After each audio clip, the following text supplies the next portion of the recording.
बिस्मिल्लाहिर्रहमानिर्रहीम। अस्सलाम वालेकुम। फेस ऑफ पाकिस्तान के प्लेटफॉर्म से मैं हूं मियां मोहम्मद अशफाक। दोस्तों, सैंथिया डिरिची के हवाले से इस वक्त सोशल मीडिया पर ख़ासी बहस हो रही है, बात हो रही है उसके इल्ज़ामात पर।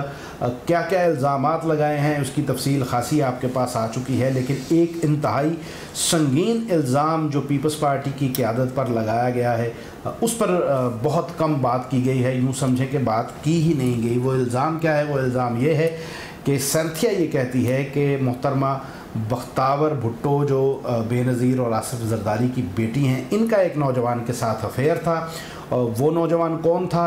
उस नौजवान के साथ बकौल सैंथिया क्या सलूक किया गया और इन दोनों के रिलेशनशिप के दरमियान मिडल मैन कौन था, ये हम आज की वीडियो में आपको बताएंगे। और ये भी तस्करा हो रहा है कि सैंथिया के पीछे पाकिस्तानी इस्टेब्लिशमेंट है और इस्टेब्लिशमेंट ऐसी ख़वातीन का इस्तेमाल सियासतदानों को बदनाम करने के हवाले से करती है। ये बात कितनी दुरुस्त है, कुछ चीज़ें हम आपके सामने इस हवाले से भी रखेंगे और आपको बताएंगे कि सैंथिया जासूस है या नहीं। लेकिन आगे बढ़ने से पहले आपसे गुजारिश है कि फेस ऑफ पाकिस्तान को सब्सक्राइब करें, बेल आइकान को क्लिक करें, कमेंट सेक्शन में अपनी राय का इजहार करें और अगर आपको वीडियो पसंद आए तो उसे लाइक और शेयर ज़रूर किया करें। दोस्तों, पहले तो हम आपको बताते हैं कि ये सैंथिया डिरिची है कौन। ये एक अमेरिकन शहरी है जो अपने आप को राइटर और ब्लॉगर के तौर पर मुतारफ़ करवाती है और इसका ट्विटर अगर आप विज़िट करें तो आपको वहाँ से पता चलेगा कि ये ट्रिब्यून और द न्यूज़ इंटरनेशनल मैगज़ीन के साथ वाबस्ता हैं।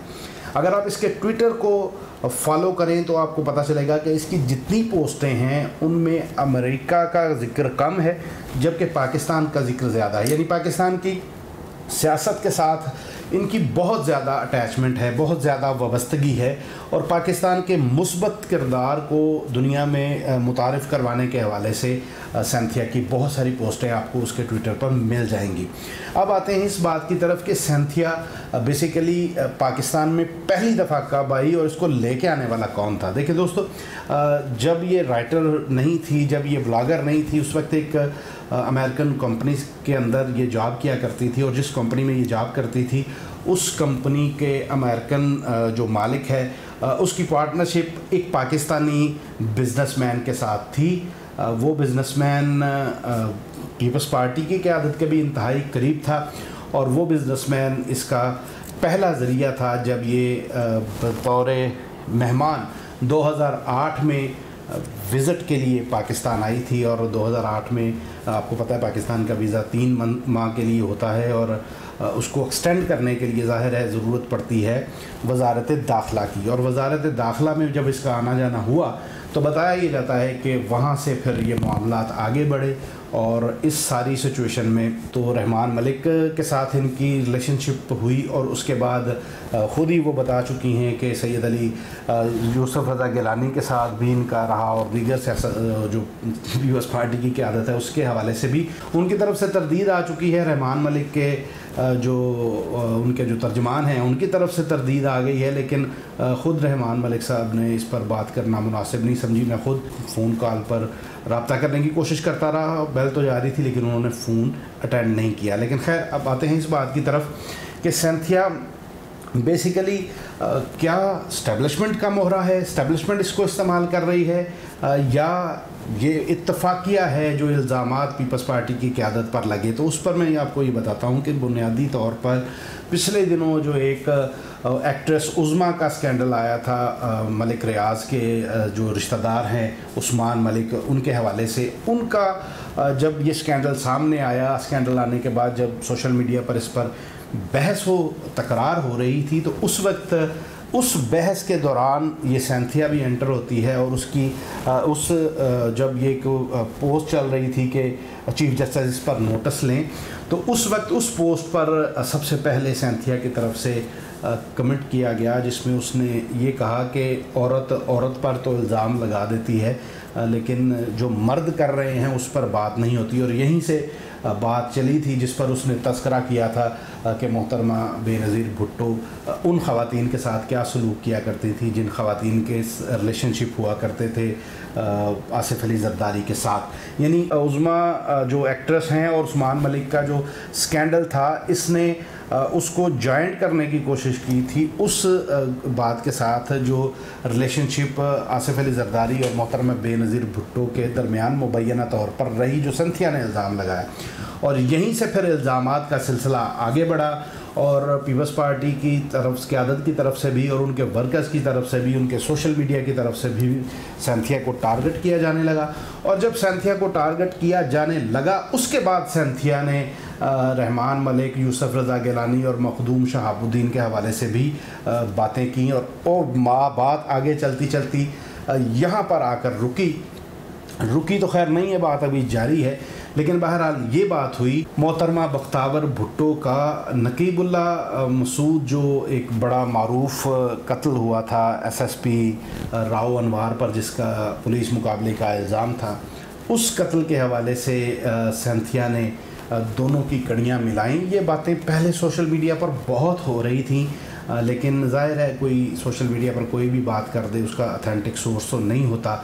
लेकिन मुबैना तौर पर सिंथिया ने उन बातों को तक़वियत पहुंचाई है और उन बातों की अपनी दानिस्त में तस्दीक की है। सिंथिया का ये कहना है कि बख्तावर भुट्टो और नकीबुल्ला मसूद के दरमियान दोस्ती थी और इस दोस्ती के लिए मिडल मैन का जो रोल प्ले कर रही थी वो एक खातून थी, PTM से इसका ताल्लुक़ है और गुलालई इस्माइल इसका नाम है।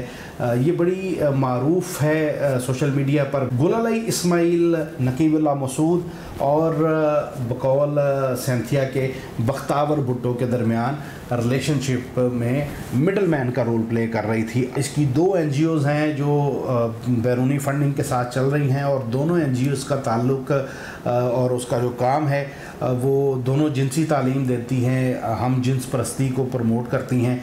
और गुलालई इस्माइल की एक और पहचान ये भी है कि ये उन लोगों में सरे फहरिस्त है जो हर वक्त पाकिस्तानी फ़ौज, पाकिस्तानी इस्टेब्लिशमेंट के ख़िलाफ़ जहर उगलती रही हैं। तो ये बड़े अफसोसनाक सूरत हाल है कि ऐसे लोग जिनका ख़ुद करैक्टर होता नहीं वो हमारे हसास इदारों पर ऐसे इल्ज़ामात लगाते हैं जिन इल्ज़ामात का हकीकत से कोई ताल्लुक़ नहीं होता।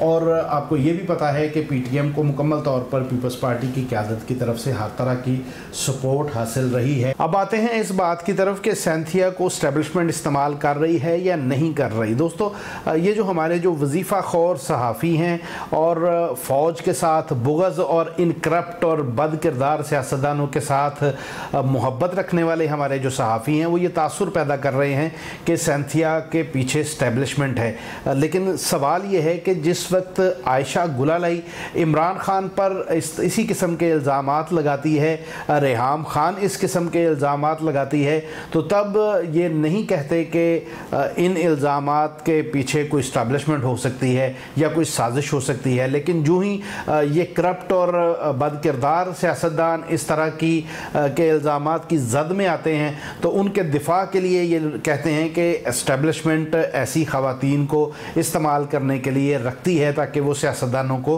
बदनाम कर सके। लेकिन सवाल ये है कि ये सियासतदान मौका ही क्यों फराहम करते हैं? अगर आयशा गुलालई के पीछे कोई इस्टेब्लिशमेंट है, उसी तरह रेहाम ख़ान के पीछे कोई इस्टेब्लिशमेंट है, तो इमरान ख़ान ने मौका फराहम किया इन दोनों ख़वातीन के हवाले से, तब किसी इस्टेब्लिशमेंट ने उसको इस्तेमाल किया। इसी तरह इस केस में भी अगर कोई इस्टेब्लिशमेंट इस खातून के पीछे है तो इन हमारे सियासतदानों ने कुछ ना कुछ ऐसे अपने करैक्टर ज़ाहिर किए हैं जिस बुनियाद पर कोई भी इस्टेब्लिशमेंट इनको इस तरह से ब्लैकमेल करती है। और यही हमारा सवाल है, यही हमारा परेशानी का सबब है कि वो सियासतदान जो एक खातून की वजह से अपना ईमान बेच रहे हैं, हमारे मुल्क के हसास मालूमात कैसे इनके सीनों के अंदर सेफ़ होंगी, कैसे ये सिक्योरिटी रिस्क नहीं है, तो ये परेशानी का सबब है। इस्टेब्लिशमेंट पीछे है या नहीं है इस पर मैं तो कोई तबसरा नहीं करता, लेकिन मैं इस पर ज़रूर बात करूँगा